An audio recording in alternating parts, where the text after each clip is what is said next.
She also says that, quote, she has to piece together parts of other people's real lives to make her feel a little bit more real. And that speaks exactly to this idea of the false self. That's the profound. false self is an empty self. It's a construct that doesn't exist.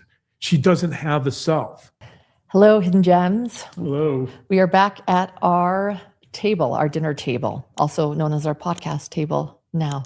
It's fair. Indistinguishable at this point. Yes. And we are going to cover a wild Netflix documentary that just came out.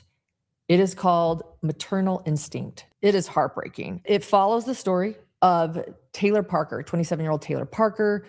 She is actually on death row now. She has been convicted because what she did was in 2020, she faked a pregnancy at 27 years old with her fiance, Wade. Definitely didn't want to lose Wade. And once she's nearing 10 months pregnant, I guess she realizes, gee, there's something I need to do here. She goes as far as getting a prosthetic, belly, all of this stuff. And she then kills Reagan Hancock and Reagan Hancock's unborn baby, Braxlin, by attempting a C-section in the home, killing 21 years old, leaving her, Reagan's other child motherless. Absolutely heartbreaking, her little girl. And this was traumatizing to watch, very traumatizing. But we have questions. This is one of those documentaries that is difficult to watch, but we knew it was coming out. We knew we wanted to talk about it. I know that you've been actually preparing for this even before the documentary came out, because this is a case that we want to talk about today. And you have your notes. I've got a lot of You notes. are ready. Yep. And yeah, you do have a lot of notes. And let me say too, that so I knew about this case because when we first started this podcast many moons ago, it was shortly after we started that I remember this case came out. It was so bizarre and so unusual. Fetal abduction is one of the rarest types of homicide, by the way. They are really unusual, especially fetal abductors of this nature. And so where there's actually a procedure performed on the mother. Googling C-sections, how to do a C-section. Yeah, she's right. That's just one of her many Google search results. So I remember this case fairly well because there was a moment when I had talked to you about possibly covering it. And I thought, I remember, we were immersed in another case and it was overwhelming. But I remember the case and I remember some of the details. So there are elements of this case that were not discussed in the documentary that we'll be talking about. And I think that will give us a fuller picture of what happened. But it's truly a sad case. I mean, I was very emotional. I was surprisingly emotional during parts of this documentary. Yeah. And, just the way it happened and Reagan's family, the way they painted that for me was, really sad. Reagan's family and Kinley, who was 3-year-old. She was a 3-year-old at the time of the murders. Hiding in the bedroom, but apparently she certainly heard what was going on, but there was some speculation that she actually came out at one point. Yeah. And so just that situation is so heartbreaking. Mm-hmm. And I just can't even imagine that type of moment for any child. I mean, thankfully she's alive, but still. And Reagan's sister and parents all saying that she was the best mother and that she was born to be a mother, and so excited to have her second little girl who would be sisters. There were definitely some very emotional moments during this documentary and just in following this case in general. So it's a case that I wanted to talk about for a while, and we just haven't had the opportunity. And so when this documentary dropped, I thought it would be a natural opportunity to think about it. And we both watched it yesterday separately so that we didn't, so I haven't talked to you about it. Yeah, I think we're doing that again. We actually surprised some people by some of our conversation in the last documentary that we discussed, by the way.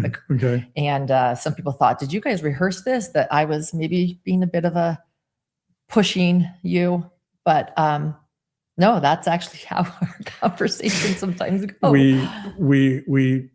When we cover cases on our show like this from documentaries, our preference is to watch them separately or watch them at separate times so that we don't know what we're going to say, that there's Which more is hard spontaneity. Because sometimes we like to watch them together. True. Although he pauses way too much. These notes, sometimes I'm like, I just want to sit with, and watch.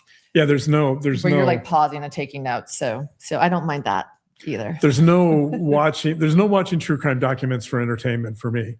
It's unfortunately, because of what I do, I think it's always going to be work to some degree, or at least it's. One of my psychologist friends used to joke all the time with me and say, do you ever take a moment not to think about true crime?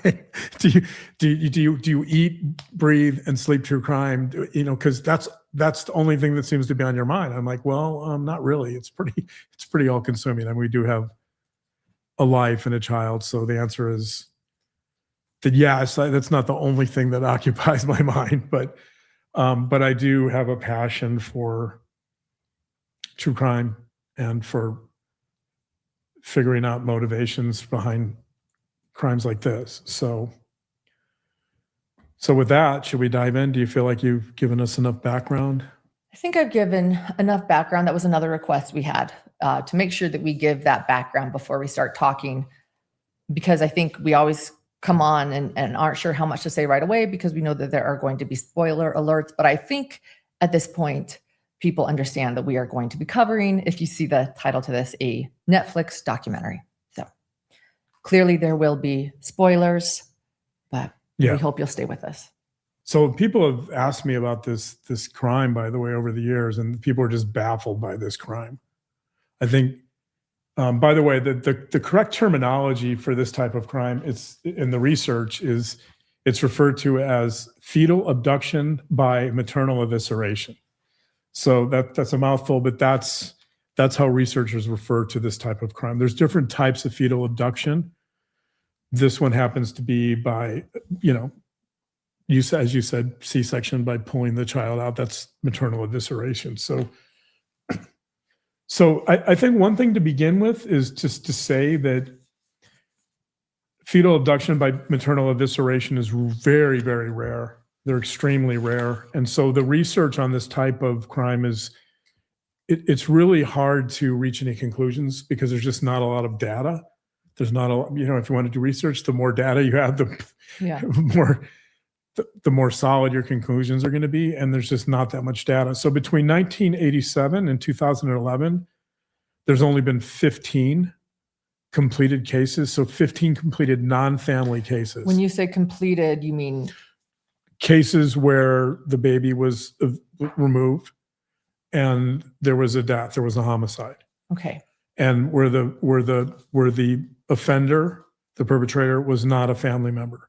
So they wouldn't, if it was a family member, that presents a little bit of a different situation. So in these cases, typically they're strangers. So over a period of over 20 years, you have 15 of these. So you have less than one per year. And if you think about the millions of people in this country, right, that's a very, very small number. And so we don't see a lot of these crimes. There should be zero. There should be zero. But Agreed. Right. But one a year. Wow. There should less than one. Fewer than one. Fewer than one. So I think I want to start with that because what I'm going to talk about is going to be speculative. I will base some of this on research that we have, but we have there's so few cases here that, to generalize or draw conclusions about what's going on here would be very difficult. So what I'm going to have to do is I'm going to have to look more broadly at, say, personality disorders and violence, or personality disorders and certain elements of, say, childhood that lead to personality disorders, that sort of thing. Yeah. And so I'm going to look more broadly at the bigger picture, and these elements may or may not apply to Taylor Parker. So I'm not going to say anything definitively about Taylor Parker because I really can't, because again, the data set is so small. I will talk about some of those findings, but and I think that'll help us figure this out to some degree. But I want to start with, there's really a couple of interesting things going on here, I think. I want to start with because this was in Texas, when there's a conviction, they have a death penalty phase to the trial. And during that phase of the trial, the prosecutor led in his opening statements by referring to Taylor Parker as the following things. So he said, she's a liar, a con artist, an actress, and a fraud. And he would prove that she was all of those things, and therefore the crime was premeditated. It wasn't impulsive, that she had planned this out. And those are the elements that the prosecutor really saw as being crucial to understanding this crime and understanding her. That everything about her is false. Everything about her is deception. And so everything. I think to me, that was the most shocking thing. I'll just say this because I did understand the case I was getting into, and I understood what happened, but I did not understand all those little details and everything. When we say everything is deception, everything, almost everything that comes out of her mouth is a lie. Or texts, or and so I think when I think about somebody who is lying about everything to the core, the first thing I think about is this idea of, there's a British psychoanalyst, I've talked about him a lot. He's someone I really respect, D.W. Winnicott. And he's a pioneer in our field. He's written some brilliant articles. But one of the articles he wrote was in 1960. He wrote a paper called Ego Distortion in Terms of True and False Self. The interesting thing about this article is that Winnicott was really one of the first psychoanalysts to talk about, after Freud, to talk about this idea of the true and the false self. Mm-hmm. And while psychologists now, I think we see the self as much more complex than this binary choice between whether you're a true or false self. It's much more complex than that. There's not an all true self or an all false self. But the basic distinction, I think, is important. It still holds up. And the basic distinction is that you can create a false self with a child by essentially placing the caregiver's demands on the child and not allowing that child to be who they could be. In other words, we've talked about this. There's something called mirroring. And the idea of mirroring is that part of the parent's job, if you want to raise a healthy child, is to mirror or reflect back to that child emotions, thoughts, ideas, opinions, right? It's to have an interaction with that child that's not solely based upon your own needs and your own desires and your own perceptions of the world. It's, in other words, the parent's job isn't necessarily to indoctrinate that child. Right. And it's not to dismiss that child. One thing that I have learned is that taking care of yourself isn't just about feeling good today.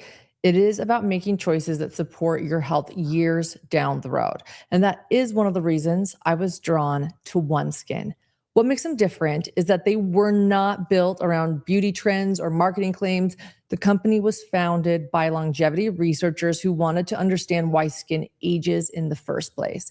And that research led to their proprietary OSON peptide, which is designed to target a key driver of visible skin aging at the source. I have been using OneSkin for a while now. And what I notice most is that my skin feels healthier overall. It's smoother, it's more hydrated, and it feels stronger over time.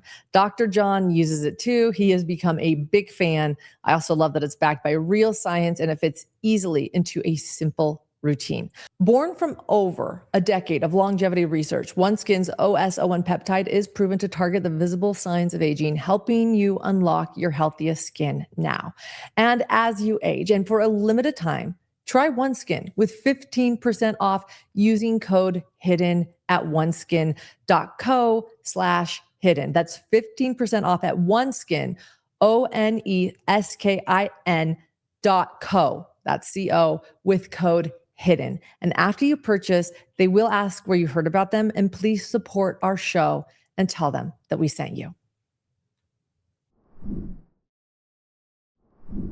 For example, if a child says,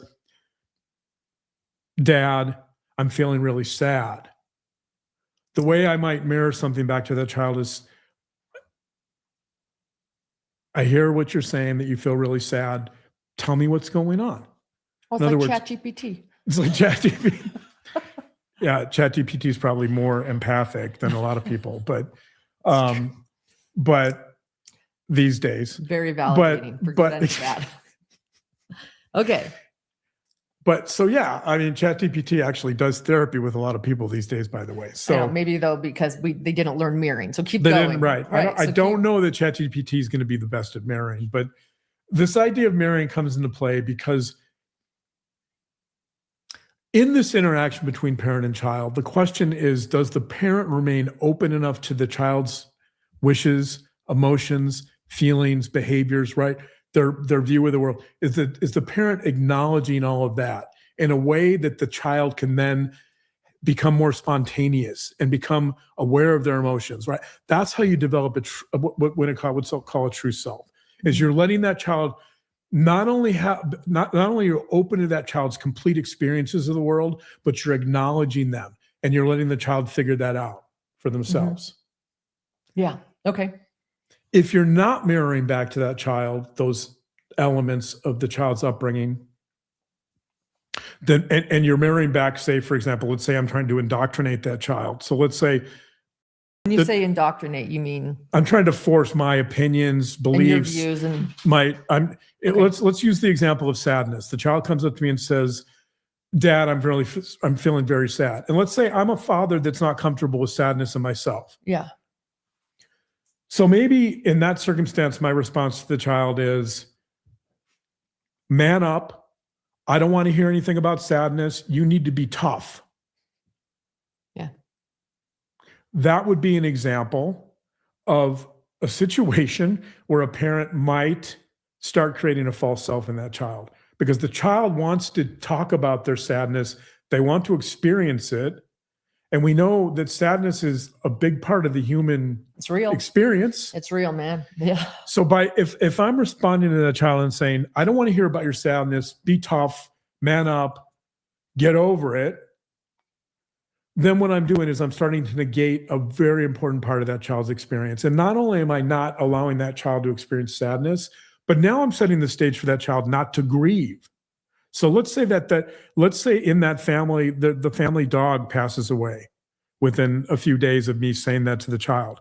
That child is not going to come to me and say, Dad, I'm feeling sad. Yeah. The dog will pass away. And even though the dog's beloved in this family, I've set the stage for a situation where that child will not be comfortable expressing sadness anymore. Okay. And the child will think, I need to be a man and be tough for Dad and not express my sadness, even though the child's feeling sad. So there is a story. I'll just say this really quickly. When our son went to a dentist appointment when he was about 4, he said, I'm scared. And the dentist said, don't be scared. Very sweet thing for a dentist to say. Don't be scared. But our son looked right at him and said, it's okay to be scared. So clearly he did. I remember that was a really proud parenting moment, and it really threw the dentist off. He's like, oh, okay. He's like, who are your parents? But he's like, are your parents actually marrying stuff back to you? That's unthinkable. Yeah. It was a really funny. So we get this idea of the true and the false self from Winnicott, and it's, if you want to understand, this is how I always like to start a lot of our shows. If you want to understand Taylor Parker, you need to understand this concept of the true and the false self, specifically the false self, because there's a progression. So it starts with mirroring. It starts with this process of, right, you're trying to raise a child. You're trying to raise hopefully a healthy child that has the capacity, maybe, to experience emotions, to experience behaviors, right, that are going to be acceptable or a part of that child's upbringing and their sense of self. And so this story, this Taylor Parker story, is about a false self that largely becomes dependent upon performance. So you have this progression. So you have a child with let's call them authentic needs, which sadness would be an authentic need. So you have a child that's having these experiences of the world, and then part of the parent's job is to interact with the child in a healthy way, to acknowledge those needs. But if you don't acknowledge those needs, so sometimes the word therapists will use, clinicians will use, is attunement. Are you attuned to the child? It's not just mirroring, it's also being in touch. You're finding some degree of attunement, of emotional attunement with the child. And if you are, then the child feels validated, the child feels accepted. And if you're not, so think about this, right? If you're not attuned to that child's needs, then you're negating that experience. And what happens over time, if you do that enough, is you start creating a sense of shame in the child. Yeah. And that's where shame comes into, this is where shame starts becoming associated with the false self.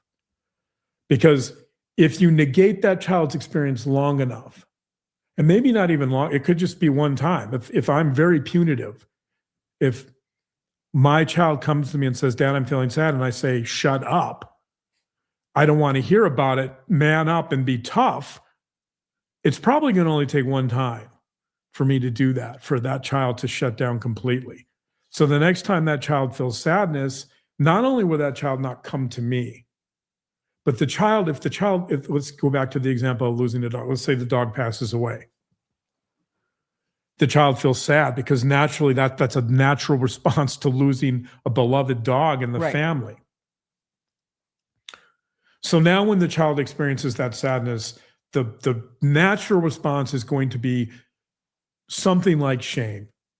Something like, I'm feeling sad. Dad doesn't like that. Something must be wrong with me. Okay. I need to be a man. So this is where shame comes into the equation. I'm oversimplifying this because this is a process that's going to happen over time, and it's probably not going to happen. It could, if there's a traumatic experience, it could happen from one instance. But for the most part, this is an experience that's going to occur over time. So you have this. So if we're thinking about this process, you have this process of the child has a need, an authentic need. There's a misattunement to the child's needs. There's shame that starts developing. The child feels defective. And so what happens is the child will naturally start adapting. The child will start developing defenses to that. The child will have to defend against those feelings because the child's experiences are being negated and dismissed. Okay. And so are you saying this is what happened to Taylor Parker? This is the process, I think, that would apply to Taylor Parker, right? So the problem with Taylor Parker is we don't know a lot about her childhood. That was an interesting, actually, part of the documentary because they brought in people to share about her childhood, including her friends, but we only got kind of like her teenage years. And then the mother shows up, as I'm sure they asked her mother, but she clearly declined. Her mother kind of appears, she doesn't appear in the documentary, but she becomes a figure when somebody finally talks to the mother and says, Taylor isn't who she says she is, but we don't know really anything about her. I'm sure they asked her to interview, but no one in Taylor Parker's family was in this documentary. Yeah, right. There's a real... It left a lot of mystery, but also it answered a little bit too, right? When you don't have any family or any history to speak of, it kind of says something. It says a lot, but it does mean that her childhood is a bit of an enigma. We can work backwards. I'm going to be talking about some things from her childhood that are going to give us some clues. But a lot of times the cases we cover, we have a lot more clues. We'll have instances of trauma from childhood. We'll have instances of abuse.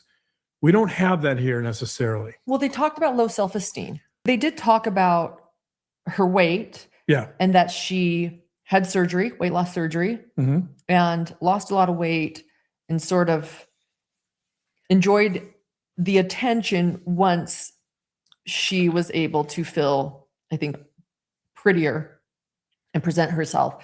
So I imagine and speculate that there was some low self-esteem. It makes me wonder if people were kind to her growing up. We'll be talking about that in a minute. Okay. I think that's part of this equation. I'm jumping ahead. You're jumping ahead. You're right. I do that. It's okay. Well, I jump around. Okay. Keep going. So we have this process. So I'm at the point now where, right, you have this misattunement or this misalignment in terms of how the parent is reacting to the child's needs for authenticity. And by the way, when I talk about that, I mean elements of the child's life that might be uncomfortable, not just sadness, but things like shame, fears of abandonment, feelings of emptiness, these deeper existential things that all children feel, but often feel difficult to express. Feeling ordinary, feeling helpless, feeling dependent, feeling envious, feeling jealousy. These are all part of this equation.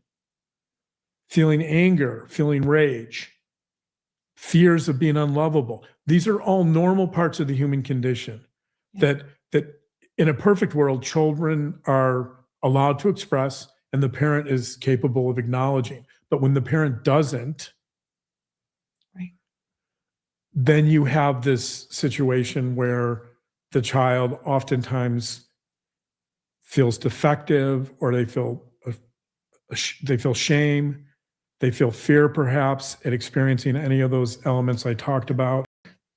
Vulnerability would be another big one. If a child feels vulnerable, is the parent able to acknowledge that?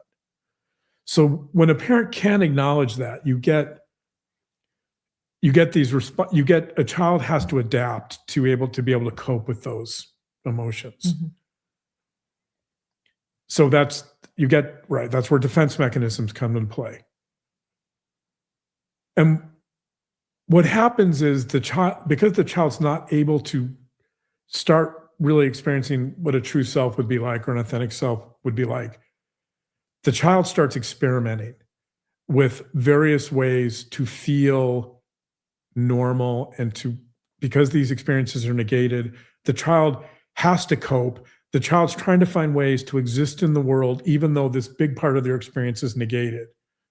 So there's a lot of ways they could do that. But one of the ways that children test the boundaries of feeling negated is by lying. And so you'll see children test the boundaries of what's possible oftentimes by engaging in deception and lies, and they'll see how far they can go with it. This is where pathological lying just sort of starts to take root, is what you're saying. Is right. This is where lying enters the equation in terms of lying really. Interesting. The psychology behind lying becomes okay. The simplest way to put this is to say that lying becomes the way to regulate a fragile self. Lying becomes the way. Wait, hold on. So lying becomes a defensive maneuver in order to protect a fragile self, a false self that is not able to acknowledge these experiences of vulnerability and the things I just talked about. Lying becomes a way to protect your fragile self, the fragile self. Essentially, it becomes a defense against the fragility of the self, vulnerability, shame.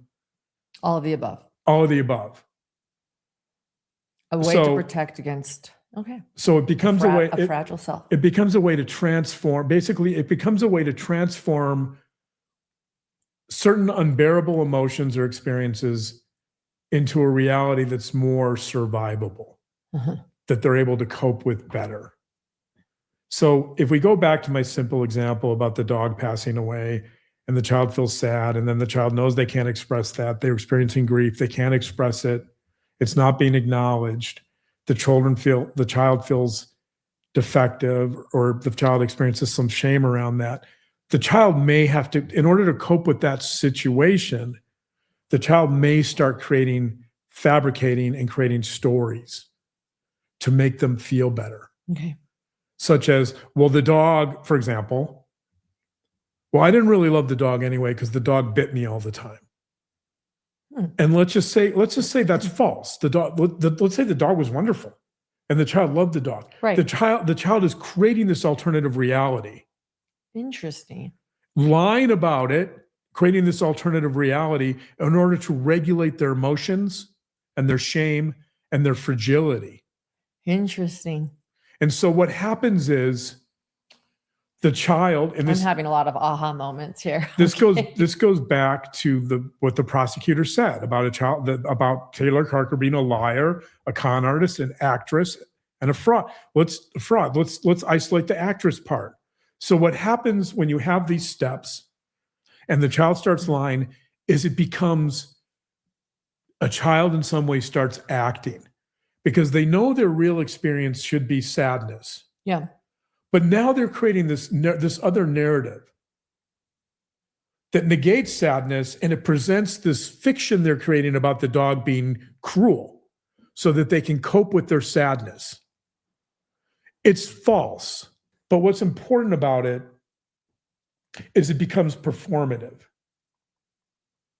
And I think one of the key takeaways from looking at this particular situation is that one thing I can say definitively about Taylor Parker is that almost everything she's doing is a performance. Yeah. Everything. She's performing illness. She's performing medical conditions. She's performing wealth. How about, the performing of the wealth. How about? She's performing pregnancy.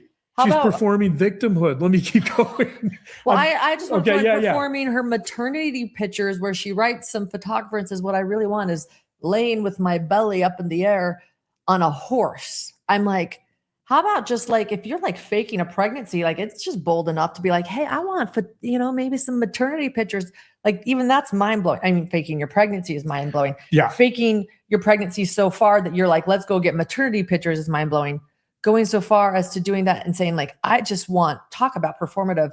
I want my belly in the air on a horse. And that's when you're like, okay, wow.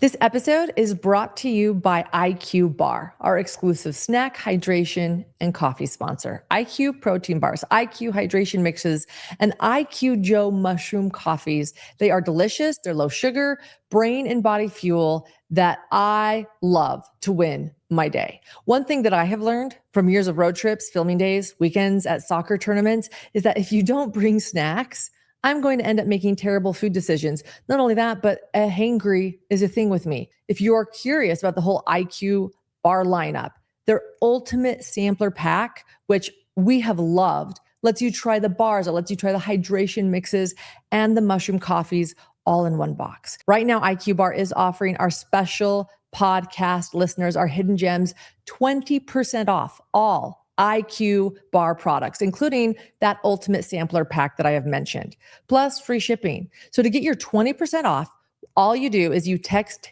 HIDDEN to 64,000. Text HIDDEN to 64,000. That's HIDDEN to 64,000. Message and data rates may apply. See terms for details. So a big part of this story, maybe one of the central parts of this story, is not only the notion of the self, the idea of the false self is really critical here, but also this idea of performing. So again, if you have the child that's not able to experience sadness and starts creating these stories about the dog that are false, just so they feel better. The dog bit me. The dog bit me. I don't like the dog. The child's performing. The child's creating this elaborate fantasy and this fiction in order to feel better about the dog. So if let's say a friend says to that child, hey, I feel so bad your dog died. The child will say, oh, don't feel bad. The dog used to bite me all the time. I hate that dog. That's a really simple version of what's going on with Wow. Taylor Parker. To cover fragility of self, Right. shame, vulnerability, So you get emotions, these lies, sadness. right? You get these lies and these fictions and these fantasies that are all performative. And here's what happens. I'm listening. The more you do this, and this is where I'm gonna invoke the name of our podcast. This is where I'm going to say hidden. I get to say I never get to say hidden. It's our name for a reason. It's our name for a reason. Hidden. This is where the true self, in terms of Winnicott's definition, the true self that needs to feel vulnerable and sad and all those normal experiences I talked about. This is where the true self becomes hidden. The child starts hiding the true self, and the true self either becomes lost or buried, negated, or erased. And in the case of Taylor Parker, I don't think there's a true self anywhere in sight. I don't think there's no true self. Zero true self. There's no true self. I think that's what's most fascinating, because isn't there like some true self in some people? Like I'm like, just like a little bit like in there. You're like, absolutely nothing. Everything is a lie. You mean like everything's a performance. Everything's a lie. And so the true self becomes buried. I'm going to use the term hidden because that's my favorite word. So the true self is hidden. It's hiding. It's in some cases, I think with her, it becomes erased. And if the true self becomes negated and erased, then that person becomes utterly dependent upon this fiction, this false self. And that's what you have here. And not only do you have that, but there's another step here that's equally important. And that is, because the person knows that they're operating from this false self, they're terrified of being exposed. Yeah. They're terrified of their lives becoming exposed, because that would mean that the very basis of their identity, which they don't know anyway, but whatever their self is, would become even more fragmented. It would become even more fragmented than it is. I don't know if that's possible with Taylor Parker, by the way. But I'm thinking about a lot of crimes and a lot of criminals and Taylor Parker, but this is fascinating. And so you have this absolute fear of feeling shame. You have this absolute fear of being exposed as a fraud, being exposed as a con artist, being exposed as a liar. One thing she says near the end of this documentary, and again, spoiler alerts here, we're going to talk about this documentary. So if you haven't seen it, go watch it. But we are talking about this documentary. But Wade, fiance Wade, Taylor Parker's fiance Wade, the supposed father of the prosthetic belly. Yeah. He confronts her. This is going to be an important part of the story later. He confronts her a couple of days or a day before the crime, day before the murder. And she says something, she basically says something to him like, I'm not going to be called a liar. Right? Like she knows. Projection. She knows she's a liar. Projection. Well, no, that's a big debate, by the way. Does she know she's a liar? I mean, we'll get into that. She has no sense of self. I don't know if she knows what does she know she's a liar? Yeah. I don't know. It's actually a question for me. Does Lori Vallow know she's a liar? It's the same dynamic. I think that there's distinctions there in the sense that Lori Vallow was diagnosed as having delusional disorder, whereas Taylor Parker, at least according to the forensic people in the case, did not diagnose her with delusional disorder. So that's a big distinction. But the point is that all of this gets set in motion, and then all of it becomes a vicious cycle. All of it, you go through this cycle over and over again, because the fear of being exposed then leads to more shame, which leads to more feeling defective, which leads to more defensive maneuvers, which leads to more lies, which, it becomes an unending cycle. that's really hard to break. And they can't stop it. The only way you can stop it, yeah, there is a way to stop it. You know how you stop it? How? You tell the truth. They can't do that though. I know, but if you don't have a sense of self. I know. So this is where this is the point where I want to interject my main literary metaphor. Okay, here we go. The way to stop it is to become Pinocchio. This is, when I say Pinocchio, I'm not talking about the Disney version. Taylor Parker was her stomach that kept growing, not her nose. Her fake exactly, stomach. but Yeah. it's the same dynamic. Idea. It's the same idea. And it's got bigger and bigger and bigger. Carlo Collodi, in 1881, he writes the story of Pinocchio. And by the way, the original story of Pinocchio is way more interesting and darker than the Disney version. Mm-hmm. So I'm referring to the 1881 version. The story of Pinocchio is, in essence, we're not gonna talk about Pinocchio in too much depth there, but the story of Pinocchio is essentially a story about growing up. So Pinocchio is a wooden doll created by his father, Geppetto, if you can say. I don't know if you don't. He becomes a boy eventually, correct. So he's wood. So I guess you can't. I guess you don't really have a father if you're wood. No, but that's his the father. point. Yeah, the puppet maker becomes his puppet father. Maker is his father. He wanted a little boy, and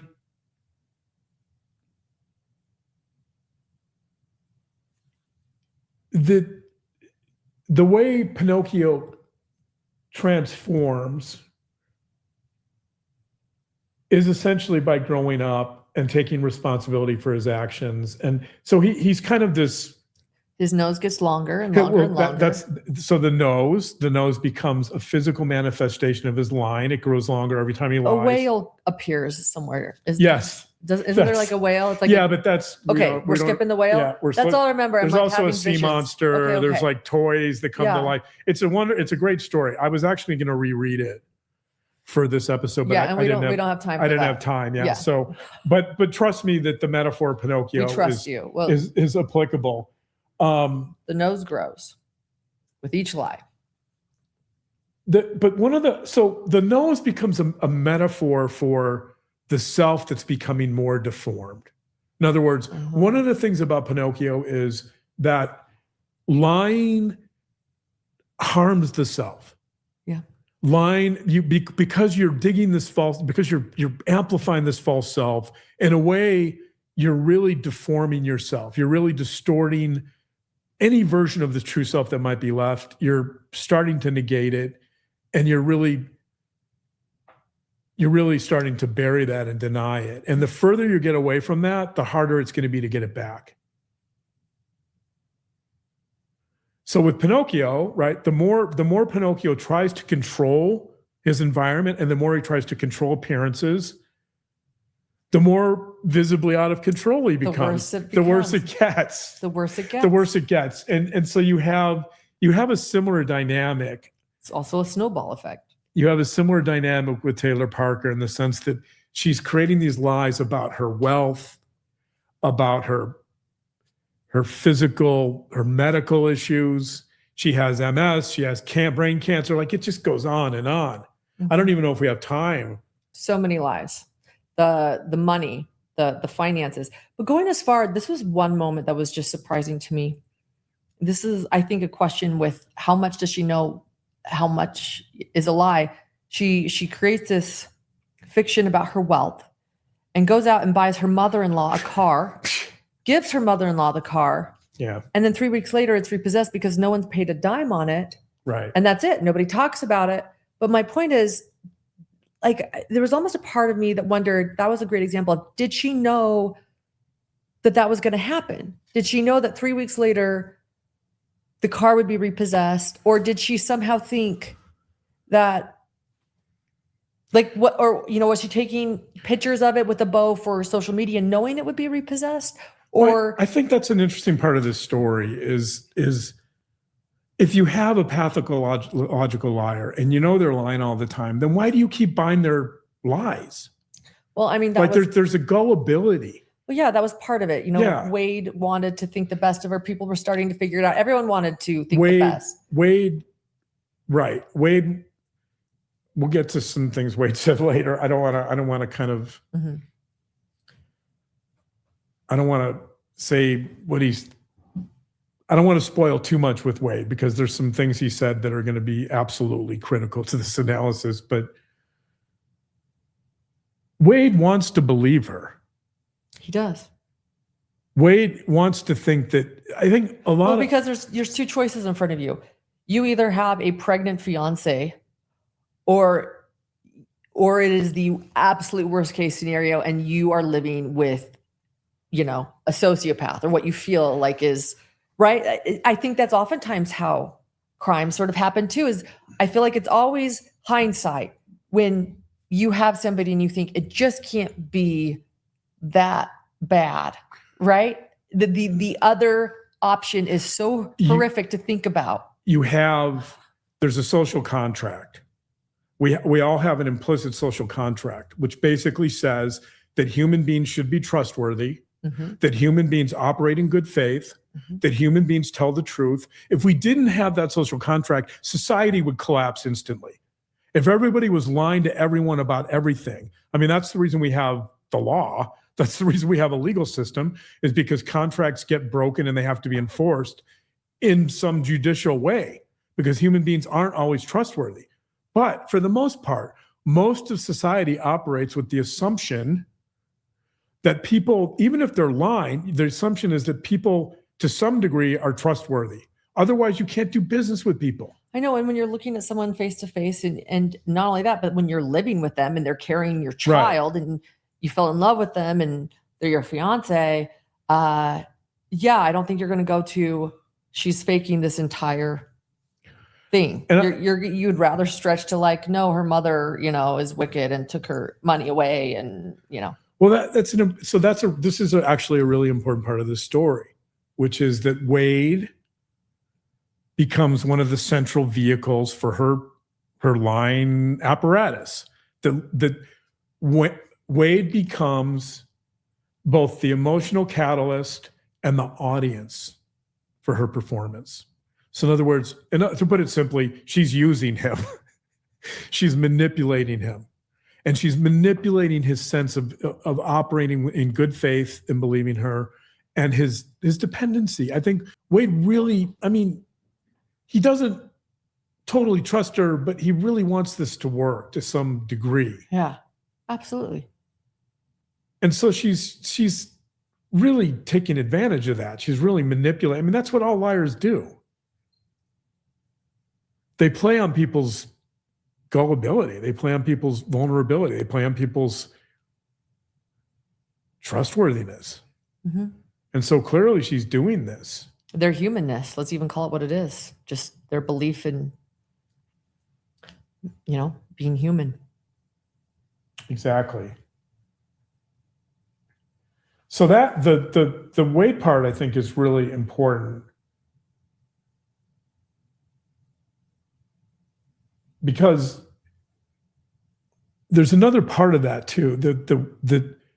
When I say that Wade's the emotional catalyst, what I mean by that too is that some of Taylor's friends talk a lot about the fact that she's constantly worried about the fact that he's going to leave. She's afraid that he's having affairs. She's just petrified of abandonment. Afraid of abandonment. Right. Something we've talked a lot about when it comes to criminals. Yeah. A fear of abandonment. Also is rejection.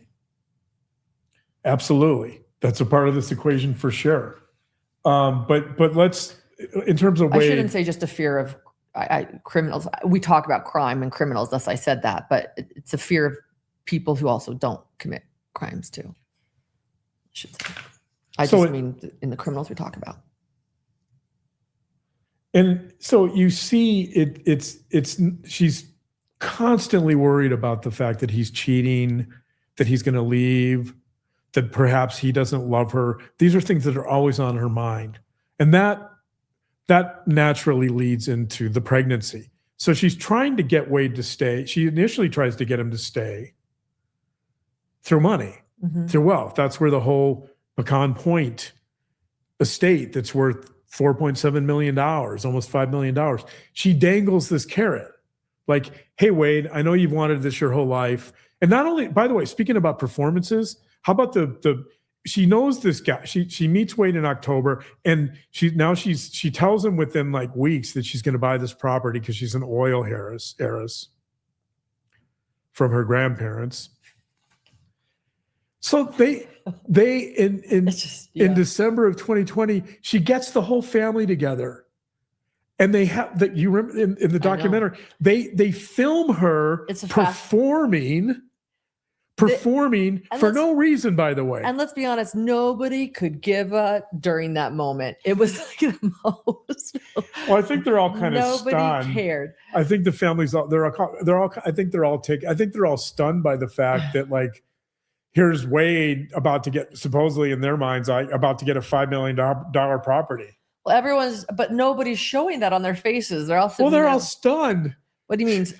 Stunned by her performance or stunned by the whole situation? It's all so bizarre. Like, I mean, she's like, we're gonna. I think there's a part of them farm like chestnuts, or what was it? Like they were gonna farm pecans. Yeah, it's Pecan Point, I think is the name of it. Oh, Pecan Point, and yeah, but she was they filmed it and her announcement, and she's reading it, and everyone's just sitting there like this. Right, but it still goes back to that performance.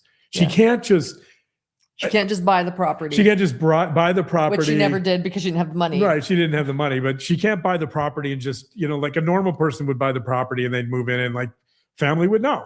Yeah. She wouldn't have this big production. Actually, you never let anybody know for the most part. You'd probably be like, let's just kind of quietly do this and not make a big deal out of it. Yeah. She's like, hold my beer. I'm gonna let them all know that I'm buying this, even though I'm not. Right. Yeah. So they have this big production within 2 months of meeting about this property that she's buying that she can't buy because she doesn't have the money because it's all a lie. It's all a fantasy. But you're right. It's also keeping Wade there. It's also keeping Wade there, right? It's absolutely keeping him there. I have heard this, this story with people that lie before, this independent wealth thing, Right. I'm wealthy and people, yeah. It's fascinating. Yeah. And so you have this first attempt with the wealth. And again, this is where Wade becomes this vehicle through which all of her machinations become enacted through Wade. Mm-hmm. So Wade, by the way, Wade seems like a really nice guy. And a hard worker, very hard worker. Very hard worker, nice guy. Wade is just sort of like caught in the middle of this hurricane, right? He doesn't even know what happened. He doesn't even know. He starts dating this woman. All of a sudden, it's his fiance, and she's going to have his baby. And I think he's like, "How did this happen?" Wade says at the beginning of the documentary, Wade says that so they met at a rodeo in August of 2019, and then I think like by September she's dangling this property, and then he just says innocently, he's like, "I thought she was pretty, and I thought we could just go to dinner and talk." Right? He basically says something like that. And now, then it becomes like Pecan Point. And then a couple months after that, when it becomes clear she's not going to buy this property, now she becomes pregnant. And you're right. That is about a fear of rejection and abandonment and him leaving, right? He won't leave me if I'm about to buy this $5 million property. And when she realizes she can't carry that lie on forever, she becomes pregnant. Right. She becomes pregnant. That's her next step, her next ploy, her next chess move. Right. So, and she can maybe dangle that one for a little bit longer, 9 months or 10 months. Right. She can keep that one going for, exactly. Because eventually the banks are going to figure out pretty quickly that, most people don't have $5 million. She can only create so many, and not only cell numbers and fake personas. She was faking voices in AI. Oh my gosh. She had fake social media accounts. She had fake emails. She used a voice, phone numbers. a voice transformation app. It was just unbelievable. It also shows you how far these people that do want to lie and create a fake persona can go. Yeah, absolutely. And it is scary, what's real and what's not these days. Absolutely. And so I think this might be an interesting place to kind of interject with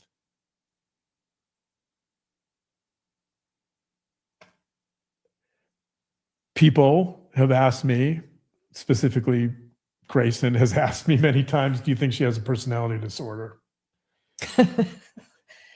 And Yes. Specifically, I texted him this morning. I said, "You can't diagnose, but I'm casting my vote. Can't wait to hear what you might think." Oh, and what was your vote? I said sociopath.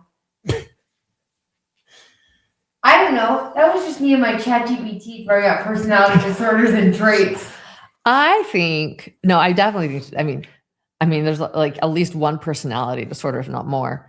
I mean, I'm going to speculate. I haven't asked him yet. I'm going to speculate. Yeah, you're probably right. But like, I think, well, yeah, like definitely like a ton of antisocial qualities. Like, as you said, I don't even know if there is a self. So I would say antisocial, but then on top of that, like maybe borderline-y. Yeah. well, guess Yeah. what? Guess what? I don't have to answer the question because during the mitigation part of this, during the death penalty part of the trial, They brought it up. they brought in experts, and I'm going to defer. I don't have to diagnose because I have people do You it never for me. do. Forensic psychologist Dr. Michael Arambula, Arambula. He testified. He testified in Tanner Horners. Oh, he testified in Tanner Horners too. Also, Like Oh, more he- than half of Dr. Arambula. he must be their go-to guy. So I'm going to read you what he Shout said. out to Dr. Arambula. Arambula. Yeah, Arambula. Shout out to Dr. Arambula. Here's what he said on the stand. Quote, I was looking for some kind of mental deterioration that would account for that, meaning the murder. But instead I saw that she stuck to her plan and there was no remorse afterwards. In this case, there is nothing regarding any mental illness and nothing regarding intoxication. And Miss Parker falls in the category of fetal abductors, which are rare, but fall into a class of women who do not have mental illness. The murders are planned, they're premeditated, they have plans for after, unquote. And then he went on to say that he believes she does have a borderline personality disorder. I just heard personality disorder. Okay, keep going. She has borderline, he believed that she had borderline personality disorder and or other personality disorders in cluster B. So Arambula says, number one, it's Mhm. premeditated, no mental illness, which, by the way,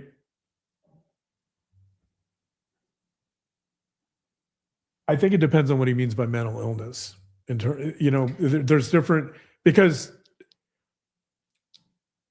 I'm not diagnosing here, but it would be hard for me to believe that she hasn't had some struggles over the years with maybe major depression. Yeah, depression, anxiety. Or anxiety, right? It's I kind of agree. If you're afraid that somebody is going to leave you, that's anxiety, right? If you're afraid of abandonment and if you have no sense of self, that would certainly lead to depression. If you have low self-esteem, if you have a very fragile self. Yeah, I think of that too. So I don't know what he means by I think no mental illness.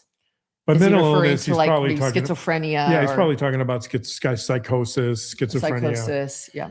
But he does suggest, he does say that he thinks she has borderline personality disorder. And then the defense brought in a psychiatrist, a forensic psychiatrist. His name's Dr. Gribben, Gripon. He saw Taylor. He interviewed Taylor twice for a total of 5 hours when she was in jail.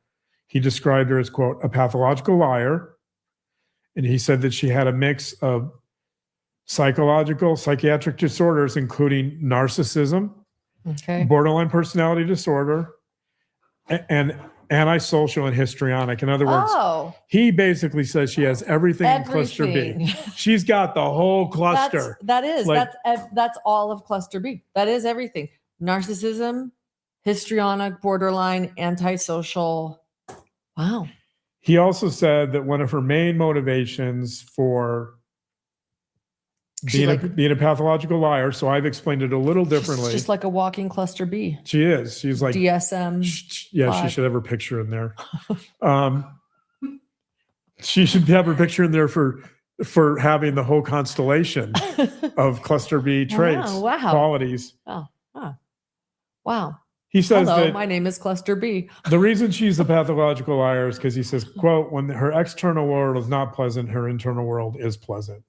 Now, When her external world is not pleasant, her internal world is pleasant, fascinating. which is, So in other words, she just seeks chaos. Like chaos makes her feel great.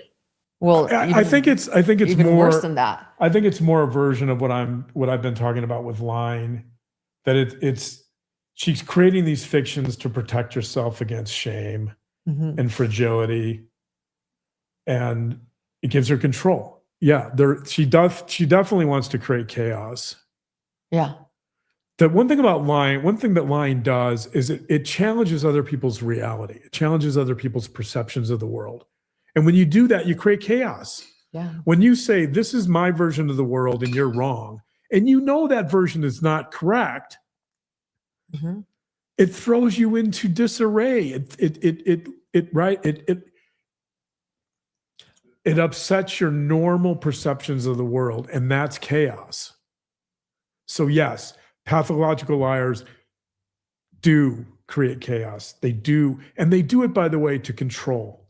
To control and make themselves feel, to even just feel in control, right? If there's a dispute, if there's a power struggle over different versions of reality, and they want their version to win, and that's called gaslighting, by the way.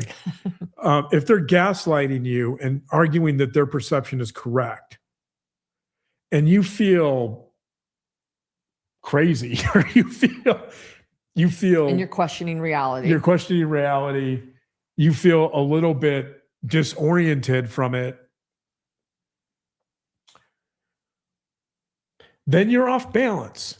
You're off kilter. And in some ways, you've given them some control. Yeah. They're controlling other people because they're trying to throw you off balance. They're trying to throw you into this chaotic state so that you don't know how to respond. And so in that sense, it is a pure power struggle. Question. Is there a world in which people who are, this case, I've been following this for years. Is there a world in which pathological liars, like, they get to a point where they don't even realize they're lying. They're just doing it. Like, and they legit believe it. Well, yeah, Laura, I think, to protect themselves from shame. So- like Lori Vallow. So we're gonna get into this issue when we talk about the body cam footage in the hospital, because that's absolutely wild. fascinating. It's Because just, you're right. You see that moment of like, she knows. does she?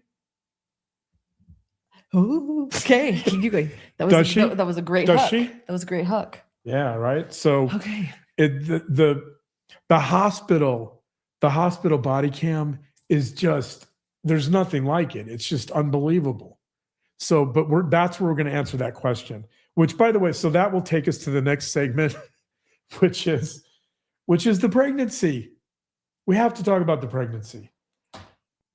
The Western maternity Oh, photography. you're getting way ahead with that one. Well, it's part of the pregnancy.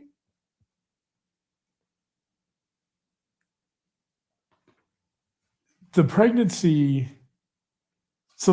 will bring us into, it'll start moving us into the realm of the psychology of fetal abductors.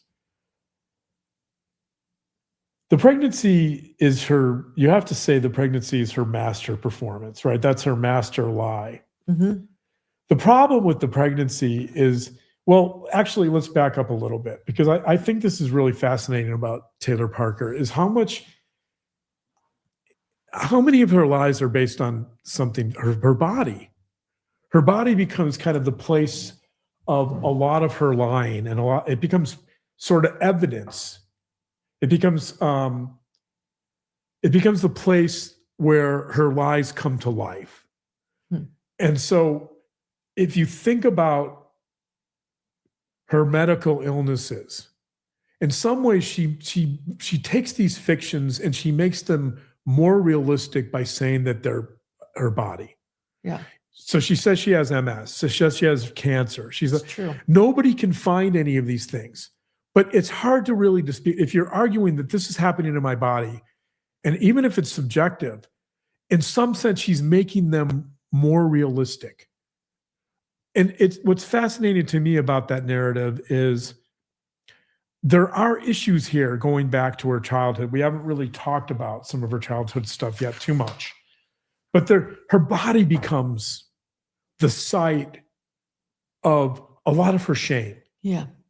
So isn't it interesting that so she has this weight issue when she's 14. Her parents divorce when she's 12.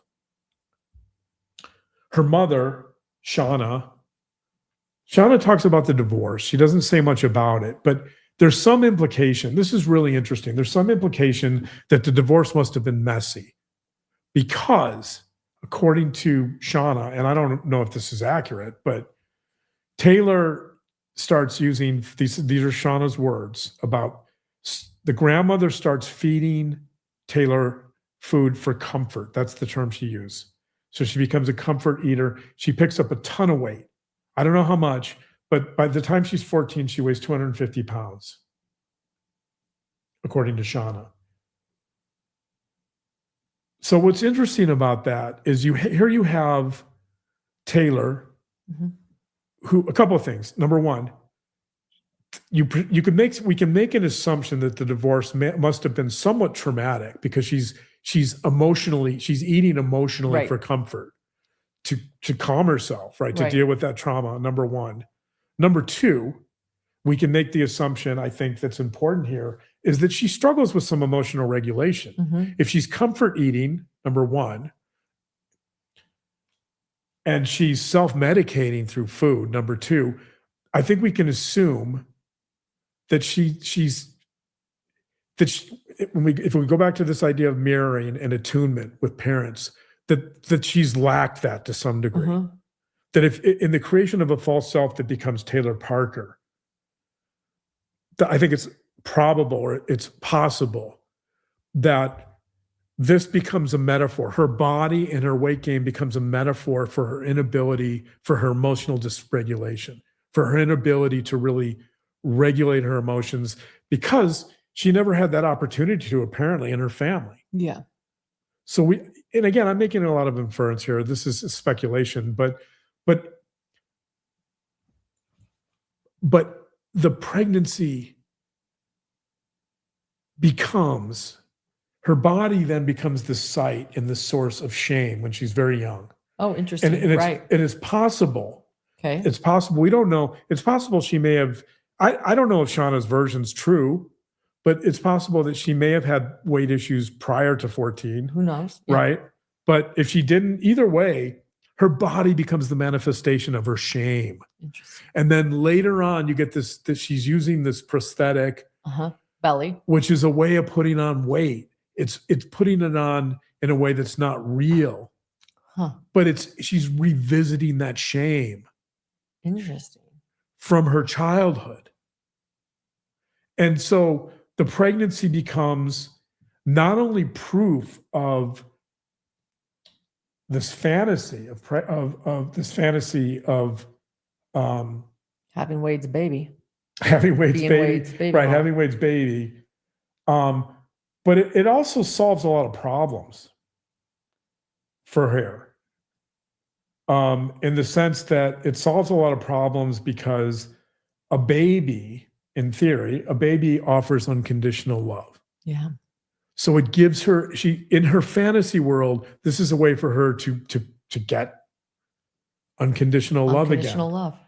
It's a way for her, Because her children are growing up, it's a way for her to become a solution to possible abandonment. Yes. If Wade leaves her, she still has the baby. Yes. It becomes a solution to her infertility. That's another tremendous source of shame. Mm-hmm. She has a hysterectomy. She can't have a child. It solves that problem. It also solves, here's another thing that's really important. She gave up custody of her kids. Yeah. She can't get pregnant.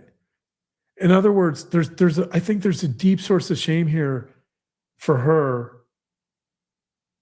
around this idea of motherhood and being a mother. Her kids aren't even in this documentary.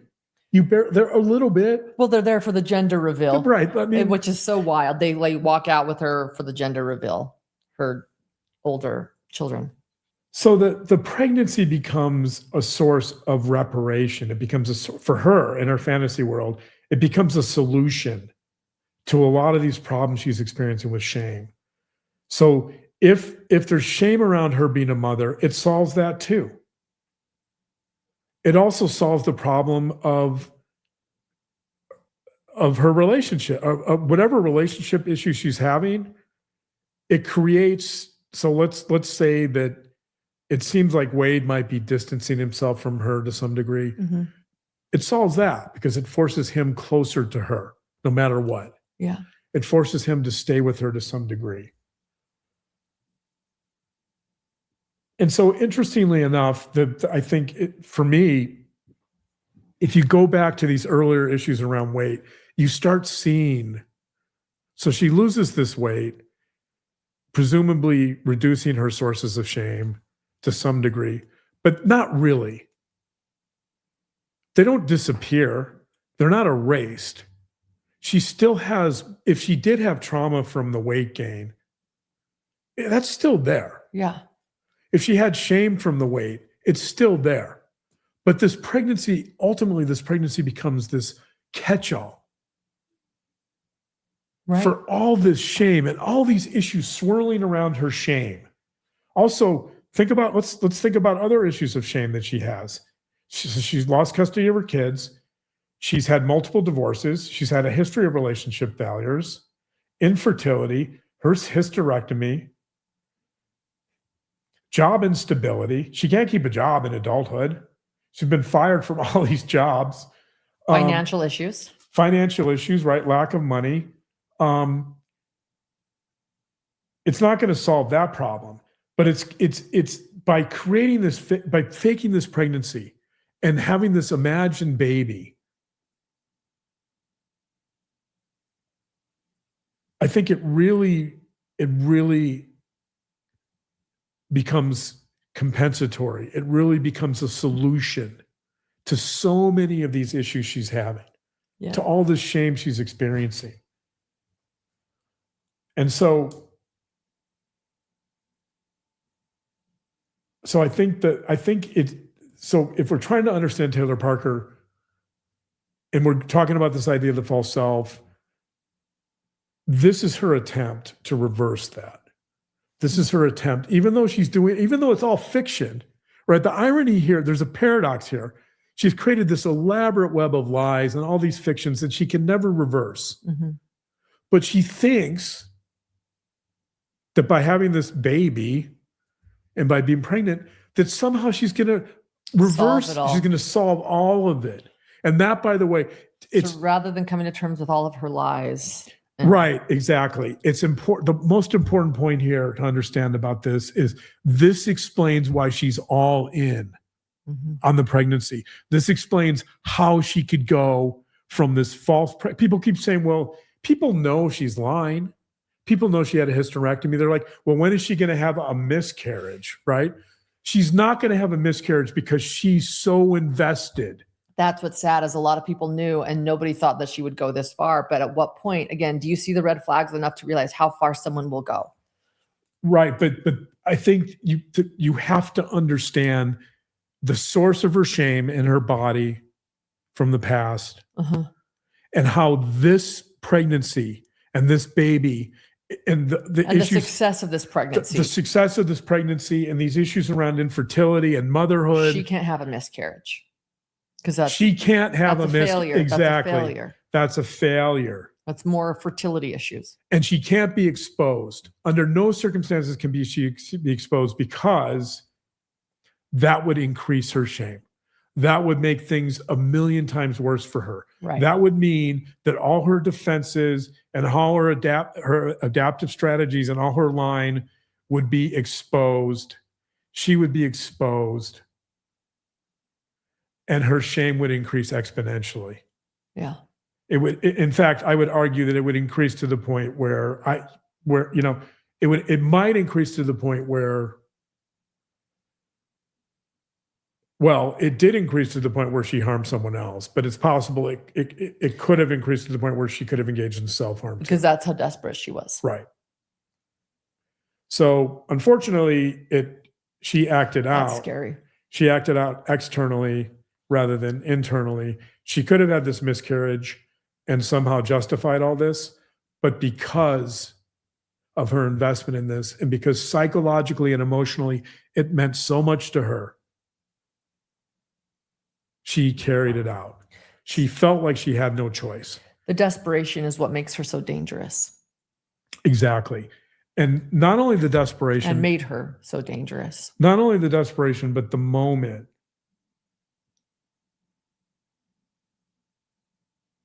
The moment. The moment when there's the moment at the end where Wade's mother, Connie, Mhm. Wade's mother, Connie, calls him and says, look, we've got all this evidence. This is days before the crime. Something's not right here. Something's not right. We've got all this evidence. Everybody's telling me that this is a that this is not a real pregnancy. You got to do something. And Wade finally goes to her. This is the moment that pushes everything over the edge. Wade goes to Taylor and he says, I know you're not pregnant. I know this is nonsense. Which, by the way, as an aside, like if this was you, I'd be like, can I touch the baby? Like, can you show me the baby? I think like he probably tried that and it wasn't working. Right. Apparently she must have kept him quite a distance. Right. And it'd be like, no, you can't, if I was faking my pregnancy. So Wade approaches her and she says to him, this is chilling. She says a few things to him. She says she's tired. That's the term he used. She's tired of his family calling her a liar. So this gets to that issue of if she's a liar, then she's going to be exposed, and being exposed again is terrifying to someone. It's death. It's death. It's annihilation to someone that doesn't have a real self. She's tired of being called a liar by him and his family. And here's the chilling. This is exactly what Wade says. Here's what she tells him, quote, I'm going to bring a kid home, unquote. That's the point where Taylor Parker is committed. She's all in. She's going to find a live child that she's going to engage in maternal evisceration. That's the moment she makes that decision. That's the moment she reaches out to Reagan. That's the moment when this plan is set in motion, and it's irreversible at that point. So a day or two later, I forget the exact timeline here, the crime occurs, and we obviously know the result of that. So heartbreaking. And Reagan was just somebody she just happened to meet because Taylor took photographs for a quick moment for weddings. That was one of the businesses or jobs she decided to start. And Reagan hired her earlier and they met. And then they were social media friends and she learned she was having a baby girl. And it was just like, talk about the wrong place at the wrong time, Oh my gosh, I know, exactly. And Reagan was like the sweetest person. Her family was wonderful. I know, those are the moments that were the most touching to me, is just the way this impacted the victim's family and how much they loved her. Reagan couldn't have been more innocent. So innocent. And her little girl. So that brings us to an interesting question about this entire situation, and that is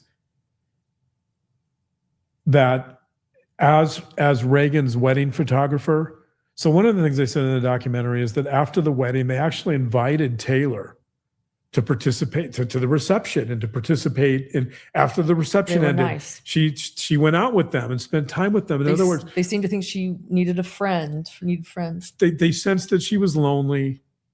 They sense all the things you would sense about someone who could be borderline personality disorder. But the point is that they suggest that there's this connection to Reagan and her family that goes above and beyond just being a stranger who's taking photographs of the family. Mm-hmm. And I think that's where this becomes really interesting, is that you would think at some level that Taylor Parker would have some empathy or compassion for this woman, Reagan, that she's befriended. I know. She Her knows whole the family. The whole family befriended her. The Exactly. whole family wrapped their arms around her and decided to care for her simply because she photographed this wedding and they could tell that she kind of wanted to be a part of it. Exactly. And so once you cross this threshold, so once she tells Wade, I'm going to bring a kid home, that's the moment of no return. She did look for infant adoption. There were some Google search results for infant adoption, but clearly that's not going to happen. But she doesn't have time. Right, she doesn't have time. That's what I'm saying. It's not going to happen. She doesn't have time because her due date is continuing to grow. The longer she doesn't give birth, right? The longer she doesn't give birth, the more the lie is exposed and the more anxious she's getting. Mm-hmm. She's feeling more desperation. So this is another fascinating transformation. And this is often associated with fetal abduction, which is that the victim is dehumanized because the victim, at some point, the perpetrator has to see the victim. They see the victim as a means to an end. The end is to get the child. The means is to use the victim. They see the victim only as an obstacle. They see the victim as an object.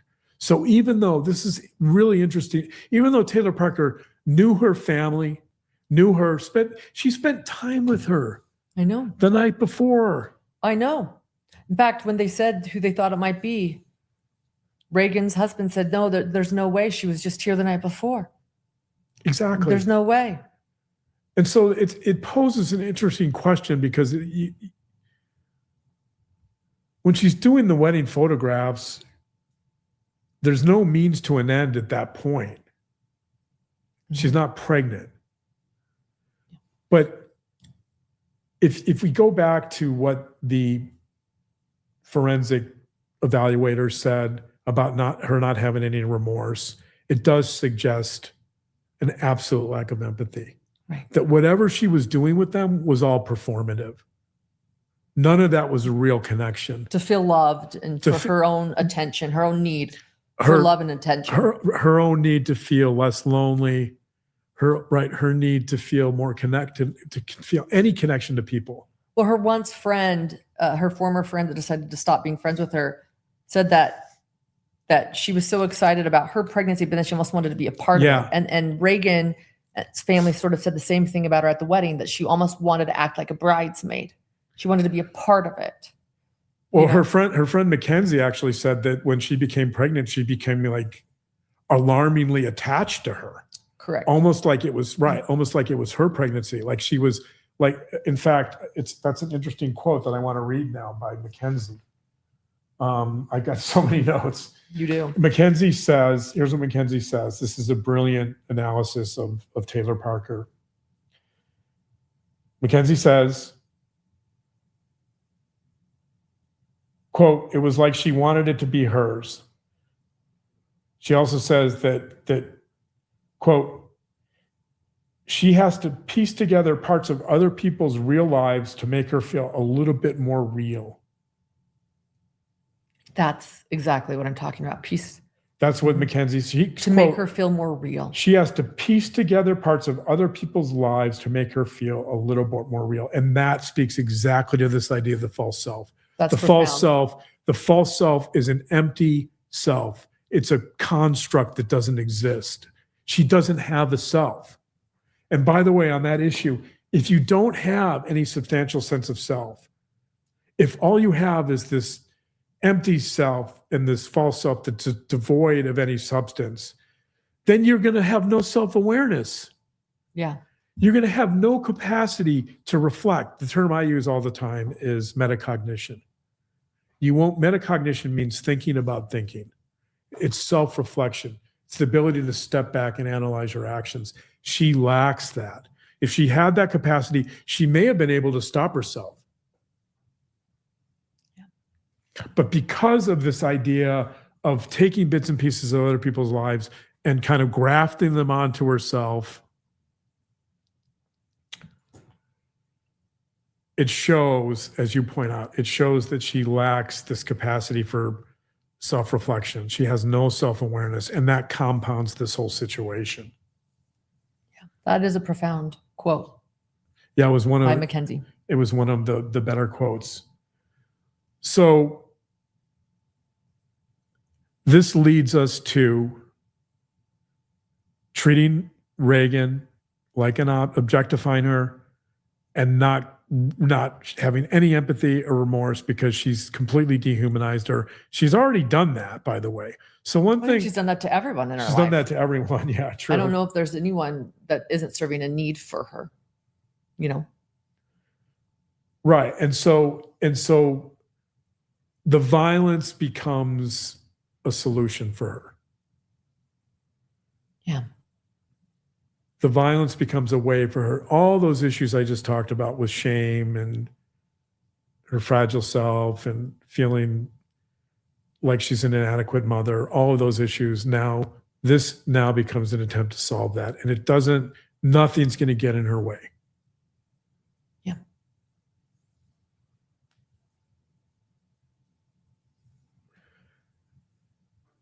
So I think these are the main elements that take us from, even though we don't know a lot about our childhood, but these are the main elements that take us, I think what we know, take us from Taylor Parker's history to the murder. And there's a lot I haven't covered, by the way. I mean, I haven't even really scratched the surface of all her lies. Yeah. Well, It's- we've mentioned them. Yeah. Her lies are just astonishing. And they're astonishing, and Makes Pinocchio seem quite they're astonishing, and they're unending. Pinocchio's got nothing on Taylor Parker. Yeah. So Pinocchio, getting back to Pinocchio, I'm glad you mentioned Pinocchio. So, one of the things about Pinocchio, so the way Pinocchio grows up, and by the way, that you could argue this too, that Taylor Parker is very much a child. Taylor Parker is incapable of growing up. She is very childlike. She's very childish. Everything about her speaks about, and narcissism, by the way, has a lot of roots in childhood stuff. So narcissists typically present as being infantile and childlike. And I think you have some elements of that here too. I'm not diagnosing her as a narcissist, by the way. The psychiatrist did that. Correct. But Pinocchio becomes more human, and he grows up when he's able to face the truth, when he's able to speak the truth, when he's able to act responsibly, and when he's able to, ultimately, when he's able to have his inner life. When his inner life comes to life, then he comes to life. Yes. When his inner life begins to match his words, and so that his nose doesn't grow anymore, when he starts telling the truth, his nose starts reversing. That's when Pinocchio grows up and becomes human. Those are the very things. When he starts like sort of accepting his inner self. Correct. Pinocchio's transformation ultimately is not only growing up, but it's moving from a false self to a true self. Correct. And that's what Taylor Parker cannot do. I created an image which we can put up of Pinocchio and Taylor Parker interacting. It's from the original. It's not from Disney. It's from the original 1881 story. It's a rendering based on that, by the way, which is much more realistic.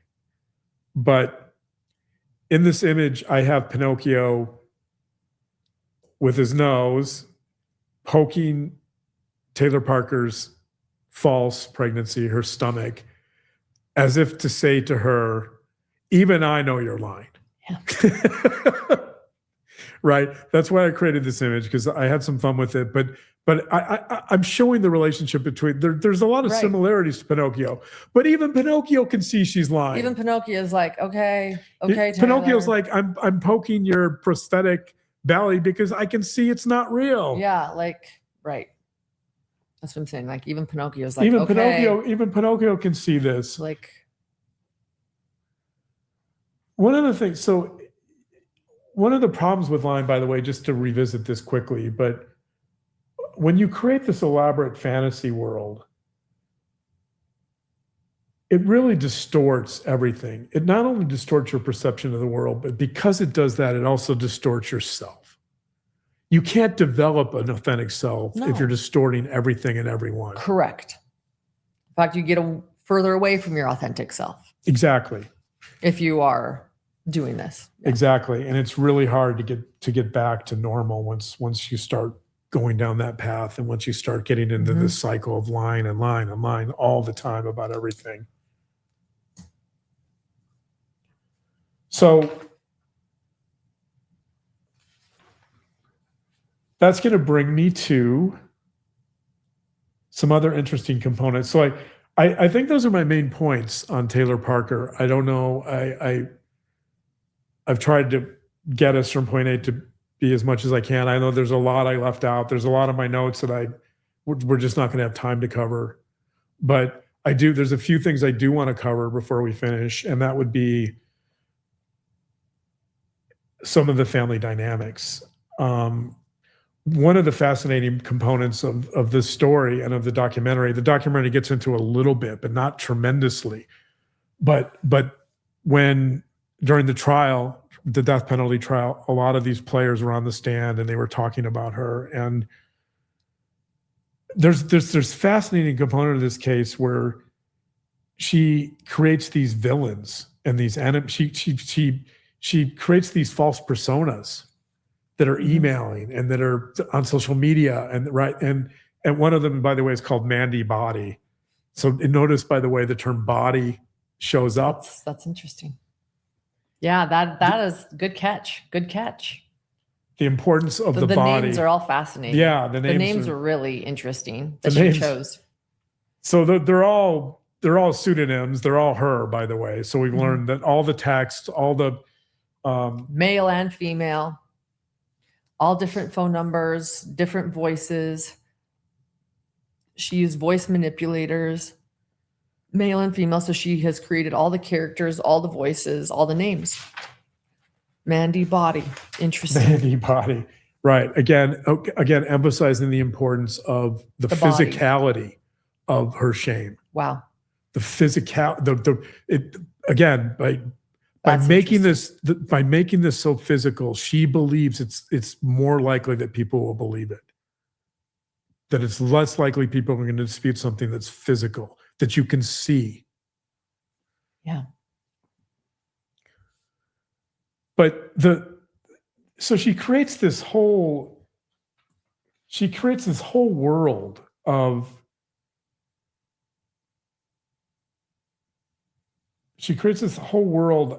these villains and enemies, and like her mother is trying to kill her.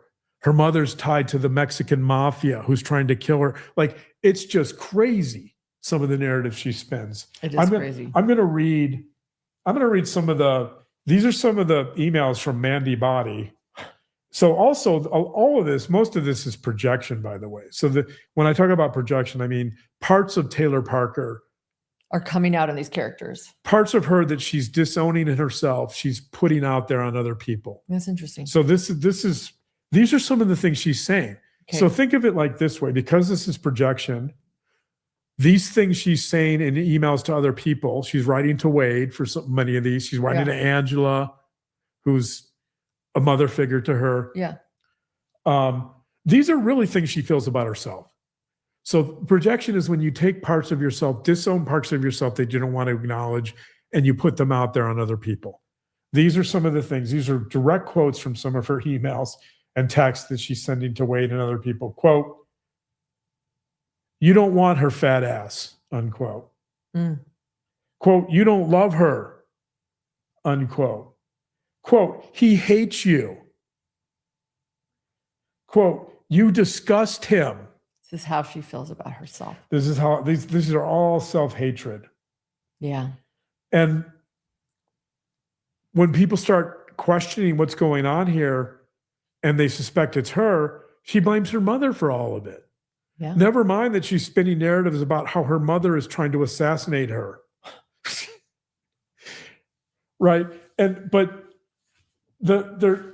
this gets us back to this idea of drama and chaos. Mhm. If you keep people on edge, and if you keep people off balance and off kilter, then in some ways you control the narrative. Yeah. So she's creating all these personas and these villains, and she's doing all this.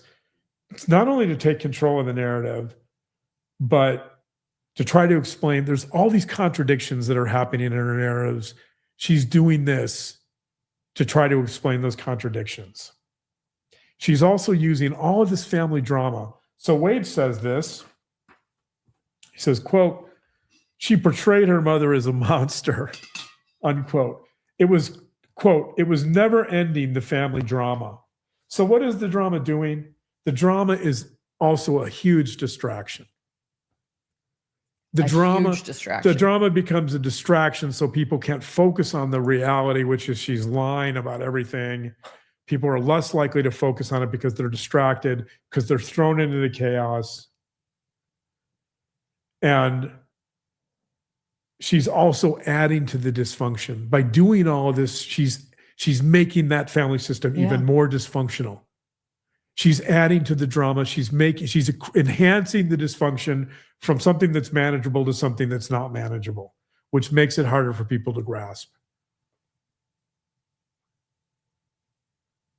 She's also, by creating all these family villains and all this family drama, she's externalizing blame. So she's blaming other people. I just read some of the texts.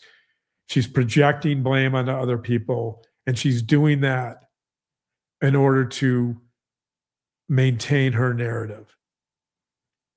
Yeah. In order to solidify her narrative.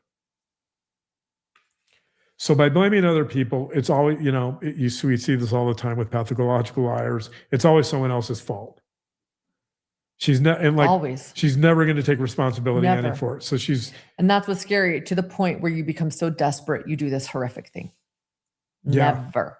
When they say never, they mean never will take responsibility. I should also mention, by the way, that so just briefly, but it's not uncommon for people, and I'm not talking about Taylor here, but just people in general, people diagnosed with borderline personality disorder, to struggle with this idea of the false self. Okay. People with borderline personality disorder tend to have more childhood adversity. They tend to experience more trauma. That makes sense. Makes sense. The definition of borderline personality disorder is based on instability. Which is very sad. It is sad. I agree. It is sad. I've worked with a number of borderline personality disorders, and Patients. it's that want to improve. Yeah. They And want to manage their lives. They want to, and it's very hard to see them struggle to such a degree because they really want to change, but it becomes very difficult to change. But the borderline personality disorder I wish is, you guys, the notes are taking up the whole table. It is a spread. it's characterized, this would be in the DSM, but it's characterized by pervasive instability in moods, self-image, behavior, and interpersonal relationships. So in other words, almost all areas of someone's life. And so this chaos and all this drama and this false self kind of behind all of that, a lot of times you'll see that in borderline personality disorder. And it's not like they don't want borderline personality disorder. People don't want to change that. They do. They just don't know how. It's so habitual, they don't know how to. Right. Right. So Well, it sounds like they just can't get over. It's also just, again, just loving themselves enough to just. yeah, be it's who all of they the are. above. If they love themselves, then they wouldn't necessarily have as much of a false self. Right. Another area that they did not touch on in this documentary, but I think is fascinating, is some of her post-crime, what I'll call her post-crime behavior. Yeah. She just continues to act out. Yeah. She acted out in jail. She acted out in prison. I mean, I can't even begin to scratch the surface of this, but she befriended people in prison that she tried to argue were the ones who actually committed the crime. Mhm. So she was getting them to write letters saying that they did the crime. I mean, you can't even believe the stuff she was doing. But she was continuing this pattern Yeah. of lying and acting out. And like it didn't stop. And that, by the way, that tells you when you're incarcerated and you're on death row and you can't change your behavior and you're bringing people, you're triangulating people into your drama and you're When you can't throwing stop. them under the bus and you're blaming them for your crimes and you're getting them to say things that are false for you by forging letters. And I could go on and on. She's having relationships, trying to have relationships with other prisoners. And I mean other prisoners in other prisons. She's having people communicate with other people outside of prison. She's putting money on her books in a way that's not authorized by it's not authorized by the prison. I mean, it just goes on and on. Here's a quote, which I think is a great quote. If I can find it, because my notes are. You'll find it. I believe in you. Here's a. I found it. I don't know how. I've got so many notes. Dude, your notes are so impressive. Here's a email she wrote to another inmate that was in another facility. I believe it was a male inmate. She said, quote, a male inmate that she was in love with. I mean, I think she was in love with a lot of other male inmates that I'm sure were not anywhere near her prison. But, quote, I love to read, but my true joy is writing. I love every part of putting together a story, unquote. That's called a tell.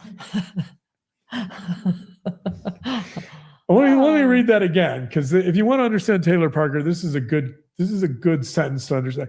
I love every part of putting together a story. Not only does she love it, she thrives on it. Putting together. It's also not telling a story, because it's one thing to tell a true story. She's putting together the story. You know, that means she's creating the story. That's actually a really interesting words there. Right. It's not telling a story. It's not telling a true story. The implications are putting together. It's putting together a false story that she's going to then weaponize. Right. In a way that benefits her. I mean, but so that was a quote from her in an email. She said she also wrote a letter to the FBI. I'm not going to read this, but she wrote a letter to the FBI saying that she wanted to work for them as a profiler because she felt like she was trying to accuse. So there was one of the inmates with her was very gullible, and she was trying to convince this inmate that the inmate actually was there during the murder and committed the crime. And she was going to have the inmate confess to committing this crime. Wow. But she thought this would work. So she thought she would get out because of that. And so once she got out, her hope was that she could go work for the FBI as a profiler. I mean, talk about delusional. One of the things she said in that letter is that she she did have apparently moments of honesty. She said she called herself manipulative in that letter. And she was, quote, she's quote, the one who runs the jail and no one crosses her. Okay. So interesting. She did have moments of very rare moments. Well, they're in the hospital. That's interesting. She knows she's manipulative, but in the hospital, you haven't talked about the hospital yet. The hospital body cam, you said that was so fascinating. The important point here is that her post-crime behavior is the same. Yeah. All she's doing is she's finding a new audience for her craziness. Exactly. All she's doing is finding a new audience for her fictions, for her lies, right? She's still the same pathological liar. It also shows she's got a personality disorder.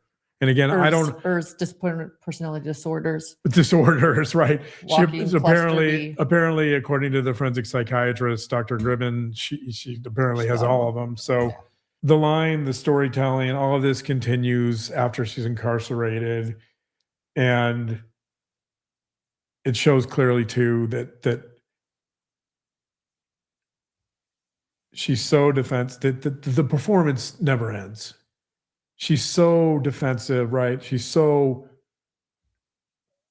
fragile that she will do anything, even after being put on death row.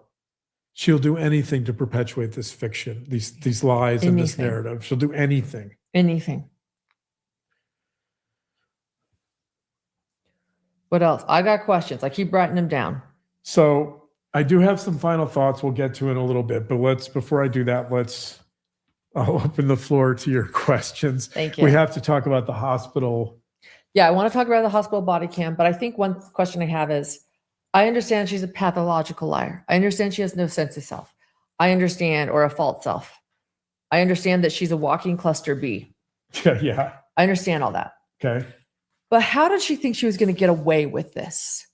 Like, she is pretending to give birth, has the umbilical cord of this dying baby that essentially she murders, by taking this baby out of her mother, and has the baby and the umbilical cord,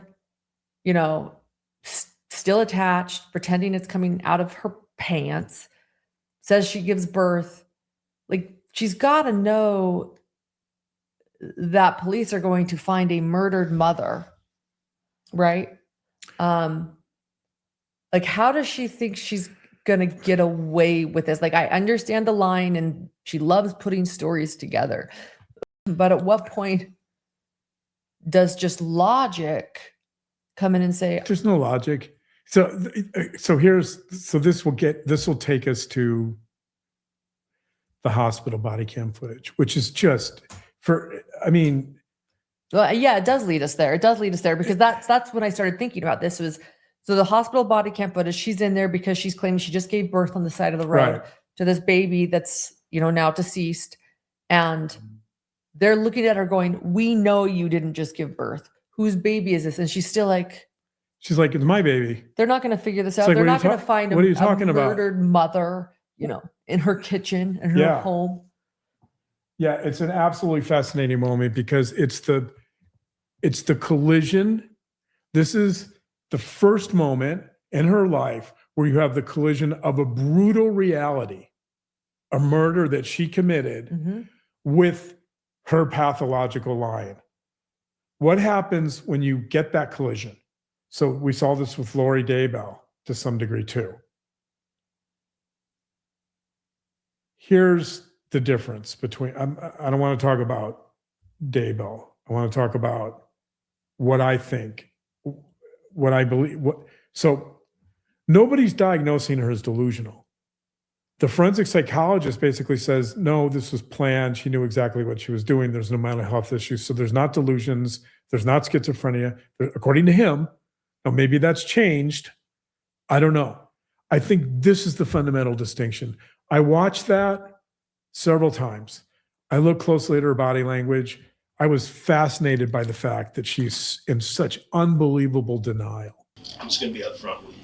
I've been talking to the DA down in Moody County, and they've been working on a case down there. And we know that you had a hysterectomy some time back, and that you claimed to be pregnant for a while, but that you really weren't. So we're trying to figure out where this baby came from. But you didn't give birth this morning. What do you mean? That's what I just said. You didn't give birth this morning. And we want to know where this baby came from. That's why I'm here. So what happened? I just told y'all what happened. Okay. What's the doctor going to find when he comes in and checks you? Is he going to find you just gave birth? They can tell. When he looks, he can tell in about a second if you gave birth or not. Okay. So is he going to find that you gave birth this morning? Yes. Okay. He'll be here. But the information I've got is you've had a hysterectomy in the past, and you had hysterectomy, you can't be pregnant. And you came into a hospital with a newborn. We want to know where this newborn came from. Okay. So you still saying it came from you? Yes. Okay. Because we can do DNA on it. We'll be able to tell pretty quick. It won't take long at all. They have the placenta, and they can see the placenta. Okay. So you gave birth to this child. Yes. We're just making sure.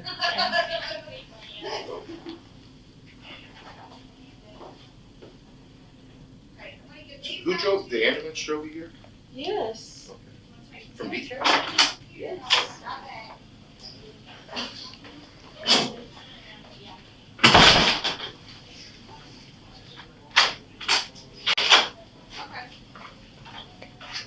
If there's anything you need to talk us about, you can. I don't know what everybody wants me to talk about. So this is what I think. I think she, at some level, knows she committed the murder. Mhm. I think she, at some level, knows that she murdered that baby, that fetus. But the answer lies in what has she done her entire life? And gotten away with it. No one's held her accountable. Right. Everybody's bought her lies. Yeah. And so here is what she thinks. She thinks she's committed this murder, but she can manipulate everyone into believing that she did not. Because that's what she's done. That's her what whole she's life. done her whole life. That's what her mother did with her. That's what she thinks. She thinks she can bend brutal reality to fit her fantasy and that people will believe it. Because that is what she's always done. Because that's what she's done. Because there's never been any limits on her. Wow. That's kind of scary. I mean, it's Well, scary because I think about But that's how you people. that's like how you this. get to murder. I know. It's frightening. Desperation mixed with cluster B, mixed with not holding people accountable, and getting away with something for so long. It's frightening. My take, so on that point, I was thinking about, so one of the things, I like to do is draw some literary parallels or maybe some movie Clearly. parallels. Looking at you, Pinocchio. This is so Pinocchio, I think Pinocchio is my main explanatory I know. vehicle. However, this is, ready for it? I'm ready for it. Are I'm you- ready for Are it. you sitting down? Yeah, you're sitting down. Okay, Yeah, here we no. go. Yes, I'm definitely So- sitting down. I've been sitting down for a long time, so I am. Yeah, you've been I am sitting more down. than ready for this. You have a Let's hear it. drink. You even have coffee or something. I don't know what that is. Yeah. All right. This is Pinocchio meets Fatal Attraction meets when the hand rocks the cradle. That's what this is. That's freaking freaky. That's That's frightening. exactly what this is. Except the Fatal Attraction part isn't from an affair, obviously. It's not a male. The Fatal Attraction part is Reagan. If you replace Reagan with the Michael Douglas character, do you remember Fatal Attraction with Glenn Yes, Close? Yes. How can Glenn we Close forget had Glenn borderline Close? personality disorder, right? So you've got The bunnies. Pinocchio the liar meets the Glenn Close character with borderline personality disorder meets The hand that rocks. the hand that rocks the cradle with the nanny who wants to take over the home and the child. That's what this is. Yeah. Can I sell that to Hollywood? Well, no, This it's is- freaky. It's actually frightening. It's absolutely frightening. Yeah, it is frightening. It's frightening in the sense that this is when it looks like when you have someone that's so divorced from reality and so desperate, and someone who's a pathological liar, who has no sense of self, Who's desperate? and they're desperate to maintain a relationship. They're desperate for people to believe the lie. This is frightening. This is what you get. And I think this is why, by the way, And the dehumanization of the dehumanization, Reagan becomes an obstacle. Reagan and her unborn baby. Correct. Well, yeah, I gotcha. Yeah. Which actually, so it actually leads to the question you're kind of asking beneath all of this is, what happens when a person's when a person's fictional narrative begins to collapse. Yeah. What does happen? That's where I think it becomes scary. What happens when brutal reality intersects with someone's fictional narrative that they've been using to maintain to protect their identity their whole lives? Their whole life, and that they've never been held accountable. What happens? Well, one thing that happens, obviously, is one thing that can happen is violence. Mm-hmm. Another thing that can happen is some type of nervous breakdown or some type of emotional breakdown, some type of fragmentation. That can lead to violence, or that can lead to hospitalization. That can lead to self-harm. There's a lot of things that can happen. The thing that's less likely to happen, but could happen, is some type of Pinocchio transformation. That would be good. Some type of come to Jesus moment, where for Pinocchio, by the way, his come to Jesus moment is he recognizes that Giuseppe loves him. He recognizes that his creator, his father, wasn't trying to harm him by sending him to school. Right. He wasn't trying to harm him by disciplining him. He was simply trying to help him. Geppetto. I'm sorry, what did I say? Giuseppe. Yeah, I'm sorry, Geppetto. Pinocchio has that moment where he's able to accept love. Yeah. And that is going to bring me some of my final thoughts, which one of my favorite sayings that I say over and over again. You're probably tired of it, but I always say, behind every criminal lies a failed love story. No, I'm not sick of it. It's true. Behind every criminal lies a failed love story. And what does that mean? This is by definition a failed love story. It's a very failed love on story. many, many levels. Correct. Since birth. Beginning to end. And I think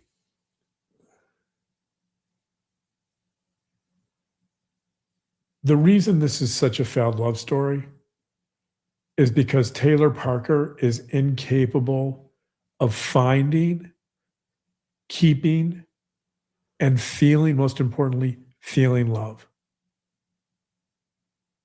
She doesn't know what it means. She doesn't know how to do it. She doesn't know how to facilitate it. She doesn't know how to keep it. And the reason she can't do that is because she has no basis to love someone. It's all false. She operates from a position of lies and from a position of falsity, from a position of artificiality. Yeah. And so in that sense, I do have some empathy for her, because she wants more than anything to feel love. I know. And she can't experience that.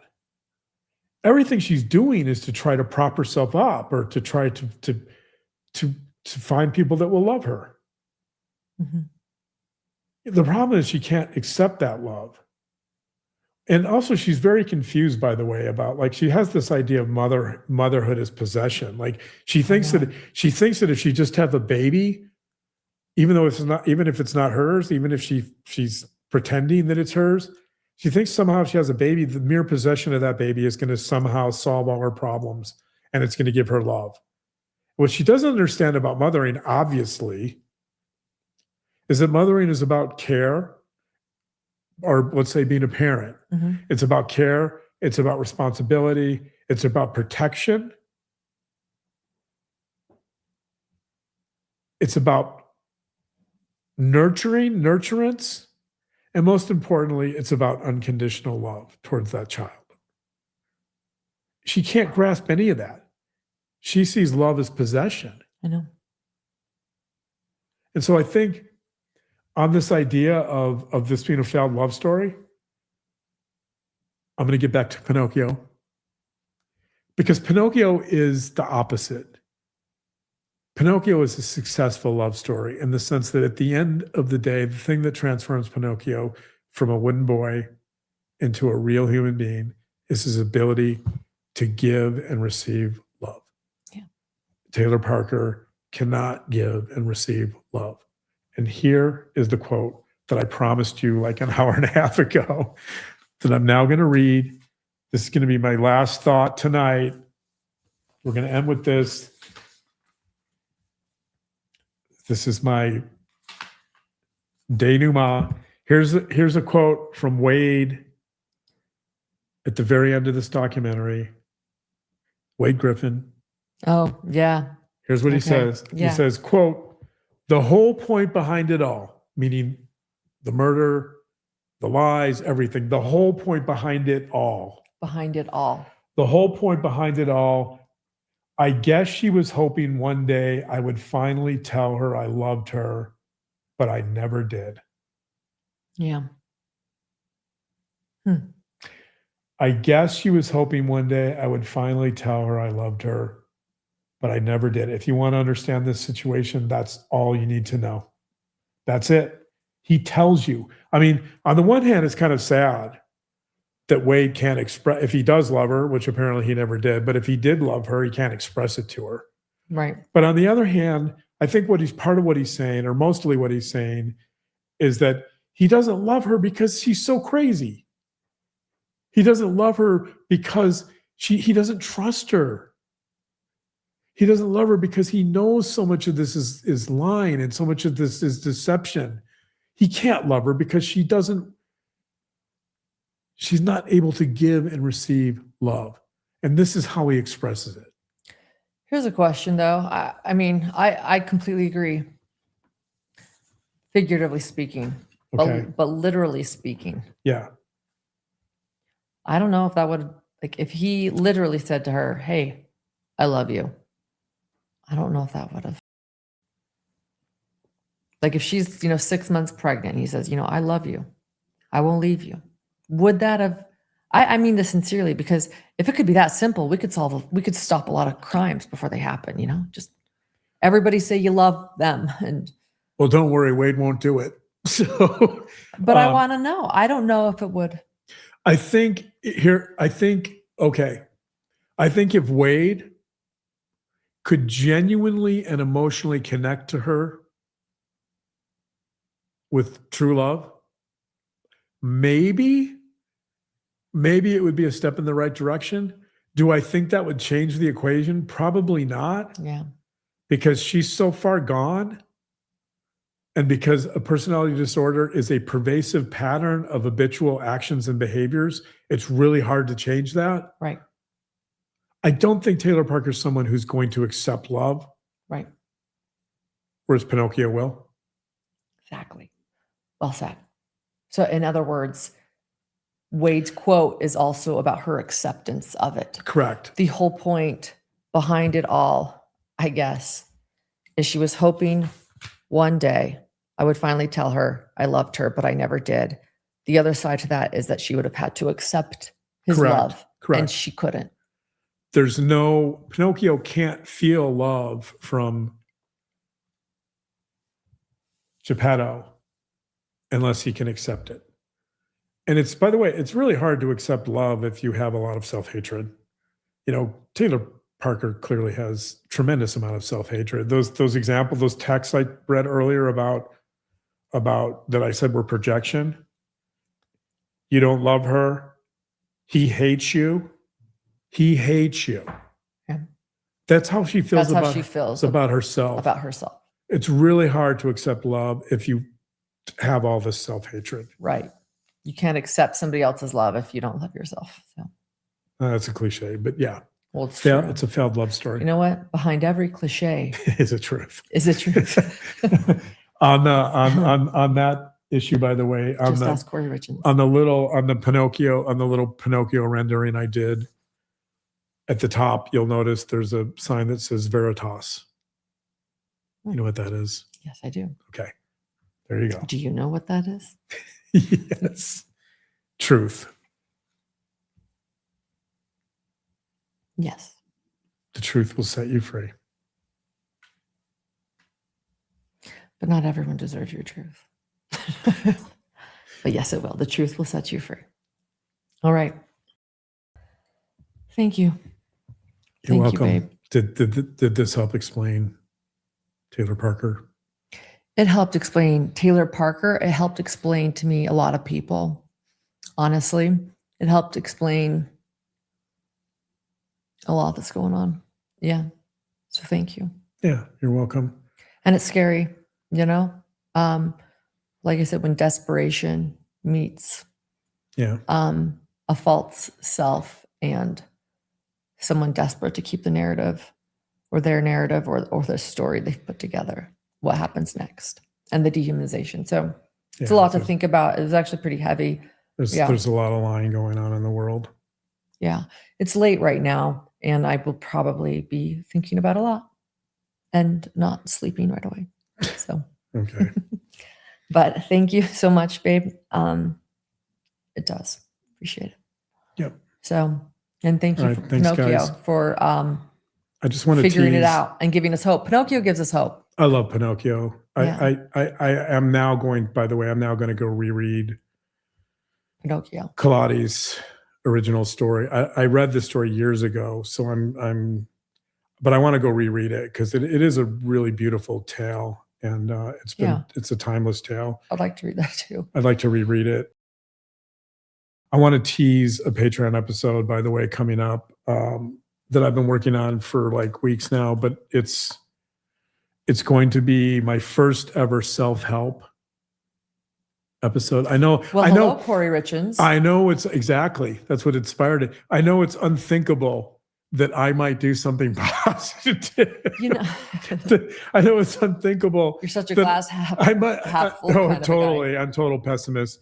You're going to be like, how could such a pessimist do something that's actually motivating or self-help based? I don't know. I'm working on it. Well, I would like to tease a Patreon episode we've already done, and I would like to thank everyone for CrimeCon. CrimeCon was so fun. Yeah, We haven't talked CrimeCon, about yeah. CrimeCon. Yeah. That was such a fun time to meet so many of you, and Yeah. we shared a little bit about our experience at CrimeCon on Patreon, patreon.com/hidden2crime. And I want to thank, we want to thank, I'm sure, all of our, don't want to speak for you, but I think we're both thanking all of our Patreon supporters. No, we are truly grateful for all of you. And it was a wonderful time at CrimeCon in Las Vegas. I mentioned, it's interesting. You talk about trauma and grief and crime, and yet you come away from CrimeCon a little bit more hopeful, and because you spend time with such thoughtful people and have dialogues with people that bring that hope. Yeah. For me. And so, if we're going to talk about positive things, meeting so many of you at CrimeCon was sincerely a positive thing for me. And we talk a little bit more about that on our last Patreon episode that is there. And for a lot of behind the scenes episodes, not a lot, like a lot, like we have, I think, over 100 now behind the scenes episodes where John and I actually just turn on my phone voice recorder and just start talking. iPhone. Sometimes it's when we're on a date, driving around, trying to figure out what to do when we have a babysitter. And other times it's just sort of late at night, and I flip on the voice recorder and we talk and share thoughts. And so we have a recent one that we did. So you can find that patreon.com/hidden2crime, and your self-help one will be coming soon. So we're planning on recording in the next week, this week. We'll see. Yes. Okay. We'll see. I don't do dates. Yeah. Okay. Yeah. I'm working on it. It's getting there. Yeah. So thank you everyone for thanks, being guys. here. And thank you for those that support us here on our podcast, at YouTube, on Spotify. It was so fun to have Spotify. We share our videos there now, and at Patreon, again, patreon.com/hidden2crime. So until then, next time, we'll see you. Thanks, guys. Good night. Good night.